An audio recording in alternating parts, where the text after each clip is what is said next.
नमस्कार दोस्तों, law and justice पर आपका स्वागत है। मैं हूं संतोष। आज इस वीडियो में हम दंड के प्रकार, मृत्युदंड की संवैधानिकता तथा उससे संबंधित various important case laws discuss करेंगे तथा अंत में एक आपसे क्वेश्चन भी पूछेंगे जिसका उत्तर आपको कमेंट बॉक्स में लिखना है। तो आइए वीडियो को शुरू करते हैं।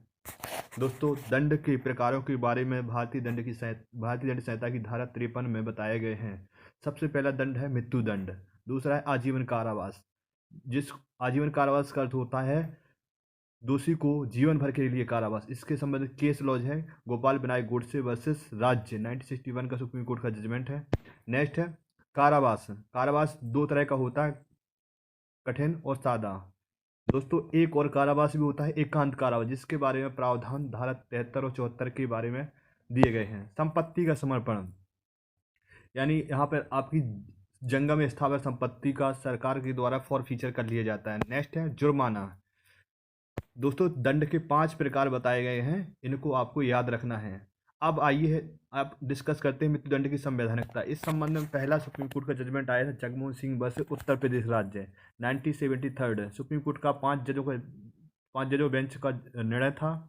इसमें सुप्रीम कोर्ट ने कहा था कि मृत्युदंड देना संवैधानिक है और यह भी कहा था कि इससे अनुच्छेद 14, 19 और 21 का अतिक्रमण नहीं होता है। नेक्स्ट जजमेंट है बच्चन सिंह वर्सेस पंजाब राज्य 1980। सुप्रीम कोर्ट का जजमेंट है, इसमें कहा था डेथ सेंटेंस संवैधानिक है तथा मृत्युदंड विरलतम से विरलतम मामलों में ही दिया जाना चाहिए।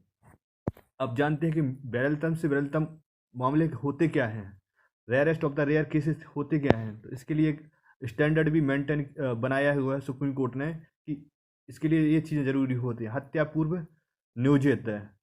पूर्व नियोजित हो और आत्यातक क्रूरतापूर्ण की गई हो, पहली। दूसरी है हत्या घोर अनैतिकतापूर्ण की गई हो। तीसरा है हत्या का सामाजिक बोध पर गहरा प्रभाव पड़ा हो, जैसे कि निर्भया केस के मामले में पूरी समाज हिल गया था, पूरा देश हिल गया था। इस तरह के घिनौने अपराध और जो समाज पर गहरा प्रभाव डालते हैं, तो इस ऐसे कंडीशन में भी मृत्युदंड दिया जा सकता है। नेक्स्ट है सेना का जवान या लोक सेवक जब अपने कर्तव्य का निर्वहन कर रहे हो तब ऐसे उनके में बाधा डालना और उनको दंडित करना। अन्य मामले, इससे जुड़े हुए अन्य मामले भी हैं, जैसे कहर सिंह वर्सेस भारत संघ 1989 का सुप्रीम कोर्ट का जजमेंट है। नेक्स्ट है माछी सिंह वर्सेस पंजाब राज्य 1983। Attorney general of India versus Lakshmi Devi 1986 supreme court. Gurvel Singh versus state of Punjab 2013 supreme court. दोस्तों, इससे जुड़ी हुई कुछ धाराएं जिसमें मृत्युदंड उपबंधित है। इसमें पहली धारा है धारा 121 से।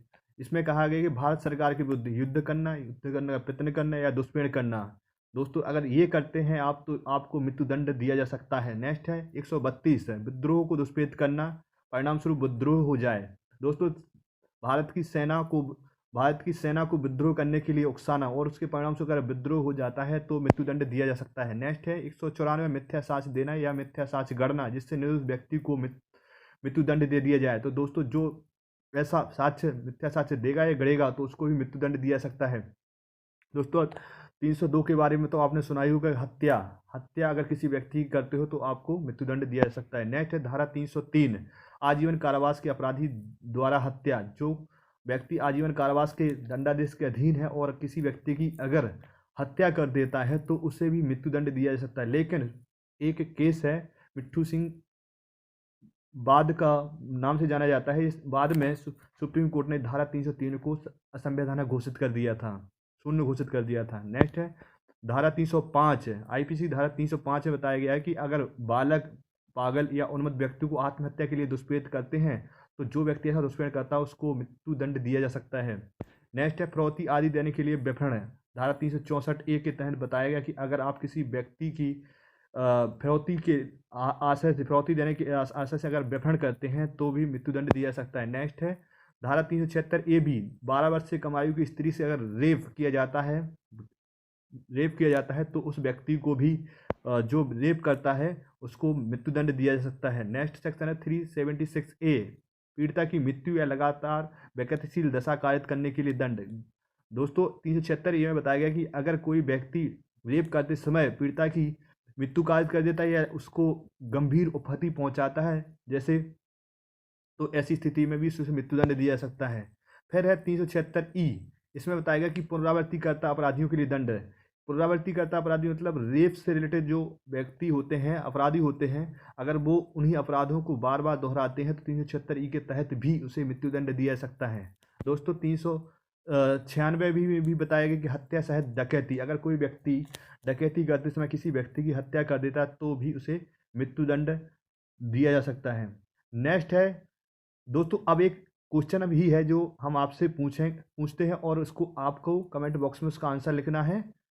एक प्रश्न है, एक पुलिस ऑफिसर एक व्यक्ति की जमानत प्रस्तुत करने के बाद भी उसे लॉकअप में बंद करके रखता है और उससे बताइए उसने कौन सा अपराध किया है। पहला है बेफरन, दूसरा है सदोष परिरोध, और तीसरा है सदोष अवरोध, और चौथा है अपहरण। दोस्तों अगर इसमें कौन सा अपराध बनता है तो वो अपराध का नाम बताइए, साथ में उस सेक्शन का नाम बताइए, और इसमें ये भी लिखना है कि इसके लिए दंड कितना बताया गया है।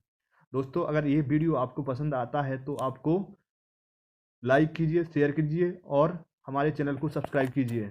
धन्यवाद।